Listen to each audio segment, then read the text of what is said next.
Hi friends, welcome to Sisters Ulagam. இன்னைக்கு நம்ம வீட்லயே பன்னீர் ரெசிபி எப்படி பண்ணலாம்னு பார்க்கலாம் வாங்க. அதுக்கு ஃபர்ஸ்ட் ஒரு அடிகனமான பாத்திரம் எடுத்துக்கோங்க.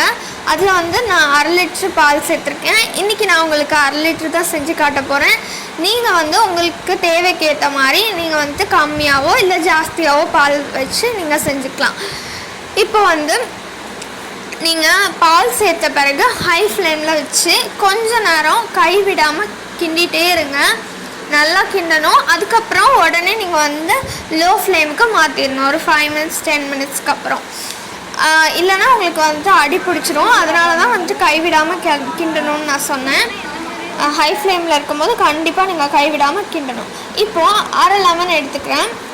அதை நான் அதுலேருந்து ஜூஸ் எக்ஸ்ட்ராக்ட் எடுத்து வச்சுருக்கேன். அதில் நீங்கள் வாட்டர் ஆட் பண்ணி மிக்ஸ் பண்ணிக்கோங்க. ஏன்னா நீங்கள் அப்படியே லெமனாக ஆட் பண்ணிங்கன்னா அதோட ஃப்ளேவர் அப்படியே நமக்கு வரும். பன்னீரில் அந்தளவுக்கு நல்லா இருக்காது. ஸோ அதில் நீங்கள் தண்ணி மிக்ஸ் பண்ணி சேர்க்கும் போது நமக்கு ரொம்பவே நல்லாயிருக்கும். நீங்கள் லெமனுக்கு ஆல்டர்னேட்டிவாக வினிகர் கூட ஆட் பண்ணிக்கலாம். நான் லெமன் தான் ஆட் பண்ணுறேன். இப்போது நல்லா பால் பொங்கி வந்துருச்சு. பொங்கி வந்தோடனே நம்ம சிம்மில் வச்சிடணும். சிம்மில் வச்சுட்டு நம்ம எடுத்து வச்சுருந்தோம் இல்லையா ஆல்ரெடி லெமன் தண்ணி, அதை இதோட ஆட் பண்ணுங்கள். நீங்கள் கண்டிப்பாக கொஞ்சம் கொஞ்சமாக ஆட் பண்ணி தான் மிக்ஸ் பண்ணணும். டோட்டலாக அப்படியே ஆட் பண்ணிடாதீங்க. கைவிடாமல் மிக்ஸ் பண்ணிகிட்டே இருங்க. இந்த மாதிரி மிக்ஸ் பண்ண நமக்கு கொஞ்சம் கொஞ்சமாக லம்ப்ஸ் ஃபார்ம் ஆகும். அதாவது திரியாக திரிஞ்சு வர ஸ்டார்ட் ஆகிடும். பால் இப்படி தான் இருக்கும். கைவிடாமல் கிண்டிகிட்டே இருங்க.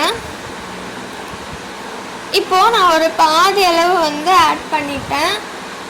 இப்போ பாருங்கள், நல்லாவே உங்களுக்கு தெரியும். பாதி அளவு ஆட் பண்ணோடனே இந்த அளவுக்கு இந்த ஸ்டேஜில் வந்துருச்சு. இந்த ஸ்டேஜில் நம்ம மீதியும் ஆட் பண்ணி மிக்ஸ் பண்ணிடலாம்.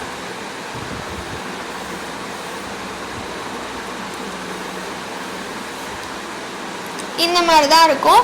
இதை ஒரு ஃபில்டர் வச்சுட்டு நல்லா அதில் ஃபில்டர் பண்ணி எடுத்துக்கணும். அப்போ அதில் உள்ள வாட்டர் எல்லாம் நமக்கு கீழே ஒரு பாத்திரத்தில் ஸ்டோர் ஆகிடும். ஸோ அதை வச்சுட்டு மேலே இந்த மாதிரி ஆடை மட்டும் இருக்கும். இதுதான் நமக்கு தேவை. இதுலேருந்து தான் நம்ம பன்னீர் செய்வோம். இதை நீங்கள் தண்ணி ஊற்றி ஒரு 3 டைம்ஸ் போல் நல்லா வாஷ் பண்ணணும். ஒரு நார்மல் வாட்டர் ஊற்றியே நீங்கள் வாஷ் பண்ணிக்கோங்க. அந்த ஃபில்டர் மேலே வச்சு வாட்டர் ஊற்றி இந்த மாதிரி அலசிட்டுருங்க. ஒரு 3 தண்ணி ஊற்றி வாஷ் பண்ணுற மாதிரி இருக்கும். வாஷ் பண்ணிவிட்டு இது இப்படி தான் இருக்கும் பார்க்குறதுக்கு. அந்த வாட்டர் இருக்கு இல்லையா, நம்ம ஸ்ட்ரெயின் பண்ணி எடுத்துருக்கோம் இல்லையா, அதை நீங்கள் வேஸ்ட் பண்ண வேண்டாம். நம்ம பன்னீர் ரெசிபிலாம் பண்ணுவோம் இல்லையா, குழம்பு அப்படி இல்லைன்னா பன்னீர் மசாலா சம்திங் பண்ணும்போது அதில் நீங்கள் இந்த எக்ஸ்ட்ராக்டை ஆட் பண்ணிக்கணும். இதில் சத்து இருக்கும். ஸோ இதை வேஸ்ட் பண்ணிட வேண்டாம். ரொம்பவே நல்லாயிருக்கும். வாட்டருக்கு பதிலாக அந்த ரெசிபிக்கு இது சேர்த்துருங்க. இது போல் ஒரு பாத்திரம் எடுத்துக்கோங்க. ஒரு ஹோல் இருக்கிற மாதிரி அடியில் ஒரு பாத்திரம் வச்சுக்கிட்டேன். இப்போ ஸ்ட்ரெயினர்லேருந்து ஒரு ஒயிட் கிளாத் எடுத்து வச்சுக்கோங்க.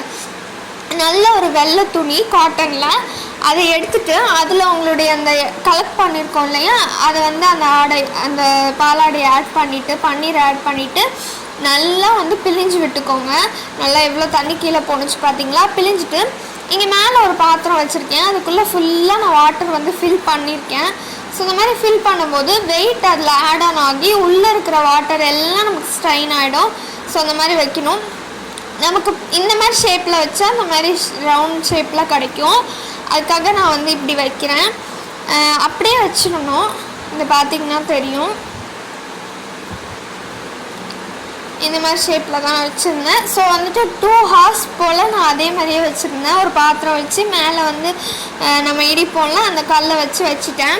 அப்போ 2 ஹார்ஸ் கழிச்சு தான் நீங்கள் எடுக்கணும். எடுக்கும் போது இது போல் சூப்பராக அழகாக உங்களுக்கு செட் ஆகி பன்னீர் ரெடியாகி வந்திருக்கும். உங்களுக்கு பிடிச்ச ஷேப்பில் நீங்கள் கட் பண்ணி யூஸ் பண்ணிக்கலாம். இந்த வீடியோ உங்களுக்கு பிடிச்சிருந்தா லைக் பண்ணுங்கள், ஷேர் பண்ணுங்கள். இதை ட்ரை பண்ணிவிட்டு எனக்கு கமெண்ட் பண்ணுங்கள். பாருங்கள் எவ்வளோ சாஃப்டாக இருக்குன்னு ப்ரெஸ் பண்ணும்போது. தேங்க்யூ.